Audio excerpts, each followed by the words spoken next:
नमस्कार साथीहरू, आजको भिडियोमा हामी लिएर आएका छौँ एनआइसी एसिया क्यापिटलको नयाँ जागिर अवसर सम्बन्धी जानकारी। यदि तपाईँ व्यवस्थापन विषयमा अध्ययनरत हुनुहुन्छ वा ब्याचलर पूरा गरिसक्नु भएको छ भने यो अवसर तपाईँको लागि हुन सक्छ। त्यसैले भिडियो अन्त्यसम्म हेर्नुहोस्।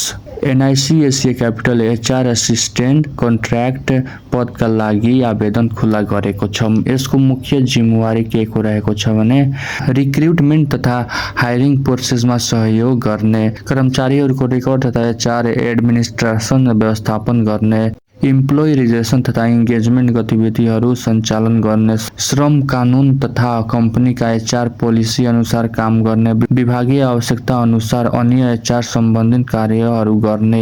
यसको योग्यता के रहेको छ भने म्यानेजमेन्ट विषयमा ब्याचलर डिग्री पूरा गरेको वा अध्ययनरत भएको हुनु पर्यो, राम्रो अर्गनाइजेसनल टाइम म्यानेजमेन्ट तथा मल्टिटास्किङ स्किल भएको हुनु पर्यो, कन्फिडेन्स तथा सेन्सिटिभ इन्फर्मेसनलाई प्रोफेसनल तरिकाले ह्यान्डल गर्न सक्ने।